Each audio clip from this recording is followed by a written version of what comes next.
আপনারা বিভিন্ন রকম পোলাও খেয়ে থাকবেন, কিন্তু মেথি শাকের পোলাও কখনো খেয়েছেন কিনা আমি জানি না। তা আজকে কিন্তু অসাধারণ স্বাদের এই মেথি পোলাও বানালাম, দেখুন। হ্যালো ফ্রেন্ডস, রুবিস কুকারি 2 থেকে আমি রুবি বলছি। আপনাদের সকলকে স্বাগত জানিয়ে আজকে একটা মেথি শাকের রেসিপি নিয়ে হাজির। মেথি শাক যেমন উপকারী, তেমনি মেথি শাক দিয়ে বিভিন্ন রকম রেসিপি বানানো হয়ে থাকে। তা এখন প্রচুর বাজারে মেথি শাক পাওয়া যাচ্ছে, পারলে রোজ মেথি শাক খান, কারণ এই মেথি শাকের গুণ কিন্তু অপরিমেয়। তো আজকে আমি এই মেথি শাক দিয়ে মেথি পোলাও রান্না করে দেখাবো। আমি নিয়েছি ইন্ডিয়া গেটের এই বাসমতি রাইস। আমি 1.5 কাপ চাল দিয়ে পোলাও বানাবো।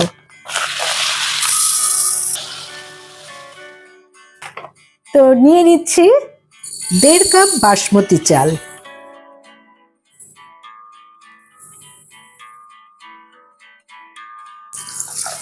ভালো করে জল দিয়ে 2 থেকে 3 বার ধুয়ে নিতে হবে।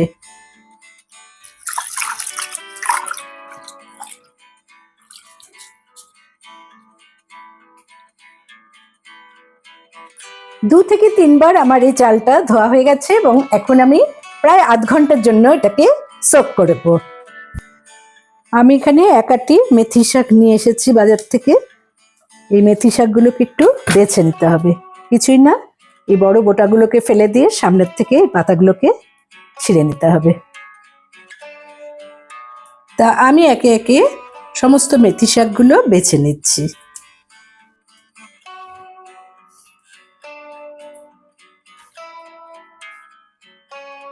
ডাটাগুলো ফেলে দিচ্ছি।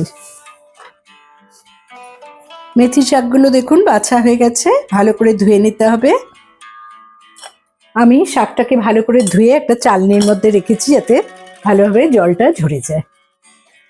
আমি কিছু পেঁয়াজ কলি নিয়েছি, ভালো করে ধুয়ে নিয়েছি, এবারে ছোট ছোট করে কেটে নেব। সমস্ত পেঁয়াজগুলি আমার এরকম ছোট ছোট করে কাটা হয়ে গেল, আমি একটা বাটিতে তুলে নিচ্ছি।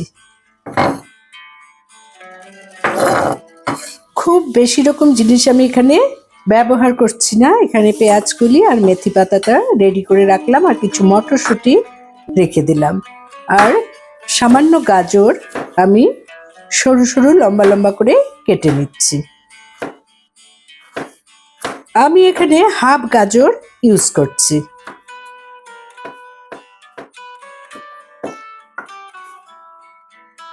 এভাবে গাজরগুলোকে কাটলেই চলবে। তা আমি এগুলো একটা প্লেটে তুলে নিচ্ছি।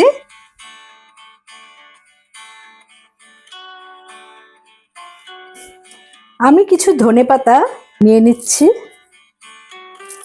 একটা ব্লেন্ডারের মধ্যে এরকম ভাবে কুচিয়ে নিয়ে নিচ্ছি।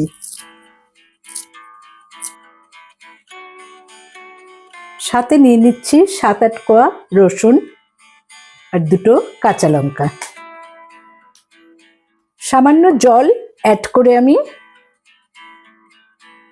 একটা পেস্ট বানিয়ে নেব। আমার পেস্ট রেডি, আমি একটা বাটিতে ঢেলে নিচ্ছি। এবারে আমি রান্নাটা শুরু করব। সামান্য ঘি অ্যাড করে দিলাম। আমি কিছু কাজু আর কিশমিশ ভেজে নেব। কাজুটা যেহেতু ভাজতে টাইম লাগে, তাই আগে কাজুটা আমি কিছুটা ভেজে নিচ্ছি।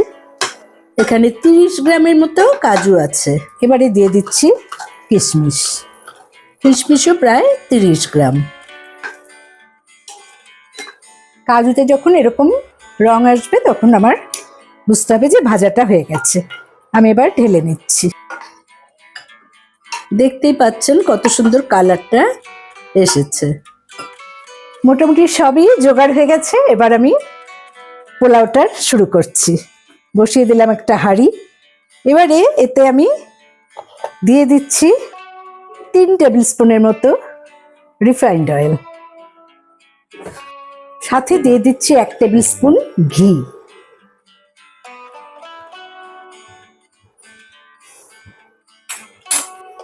ঘিটাকে একটু গলানো পর্যন্ত অপেক্ষা করতে হবে।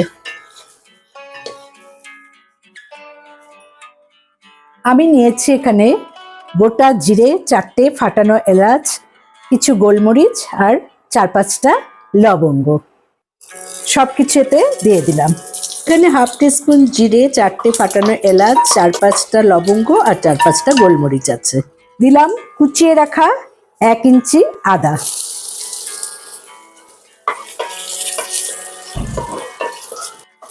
সুন্দর যখন একটা গন্ধ বের হবে তখন আমি কুচিয়ে রাখা পেঁয়াজকলি অ্যাড করে দিলাম।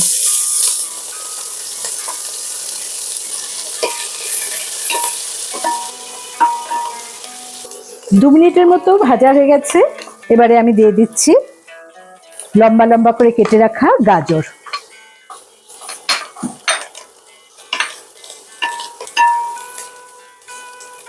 এবারে দিয়ে দিচ্ছি মটরশুঁটি।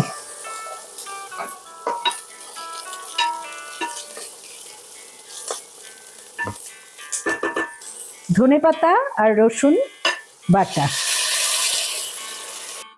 এটা অ্যাড করা মাত্র কিন্তু খুব সুন্দর একটা গন্ধ বের হবে।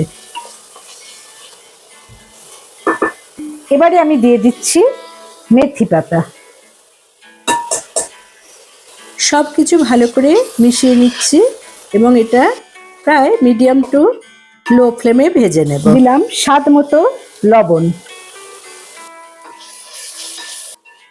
লবণ দেওয়া মাত্র দেখুন একটু জল কিন্তু এর থেকে বেরিয়েছে। দিলাম ধনে গুঁড়ো 1 টিস্পুন। সব কিছু আরেকবার ভালো করে নেড়ে নিচ্ছি। আমি আর বিশেষ কিছু মশলা এতে ব্যবহার করব না। সোক করে রাখা চাল আমি এতে দিয়ে দিচ্ছি।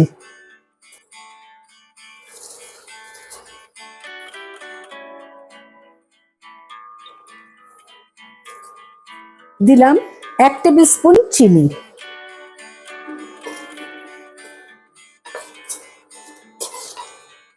খুব সাবধানে চালটাকে নেড়ে নিতে হবে যাতে ভেঙে না যায়।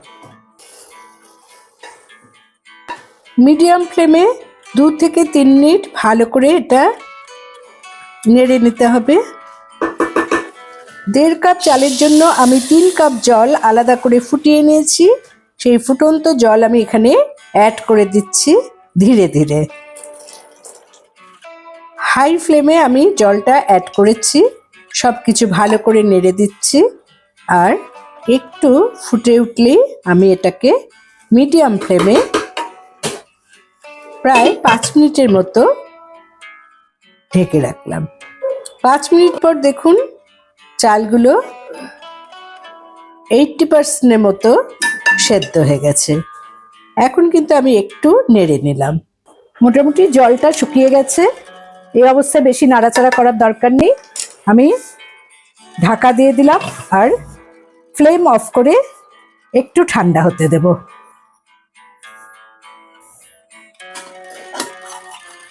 কতখানি ঝুরঝুরে হয়েছে দেখুন।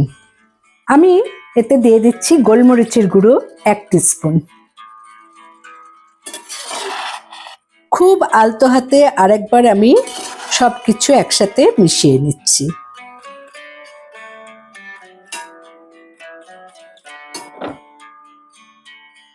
আর দিয়ে দিচ্ছি ভেজে রাখা কাজু কিশমিশ। দিয়ে দিলাম কিছু ধনেপাতা কুচি। তৈরি আমার মেথি শাক দিয়ে পোলাও। এত ফ্লেভারফুল হয় যে কি বলবো। আপনাদেরও নিশ্চয়ই আজকে আমার এই রান্না ভালো লেগেছে। ভালো লাগলে অবশ্যই আমার চ্যানেলে লাইক করুন, কমেন্ট করুন, শেয়ার করুন। নতুন বন্ধুদের সাবস্ক্রাইব করার অনুরোধ রইল। পাশে বেল বোতামে অবশ্যই ক্লিক করতে ভুলবেন না। তাতে যখনই কোনো নতুন রান্নার রেসিপি শেয়ার করব তার নোটিফিকেশন সহজেই আপনারা পেয়ে যাবেন। যে কোনো গ্রেভি জাতীয় চিকেন বা ফিশ বা মাটন সবের সাথেই কিন্তু এই পোলাও ভালো লাগে। তবে আলুর দম দিয়ে এই পোলাও অসাধারণ লাগে।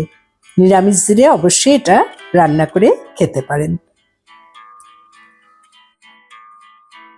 আমি এবার একটু টেস্ট করে দেখে বলছি কেমন লেগেছে।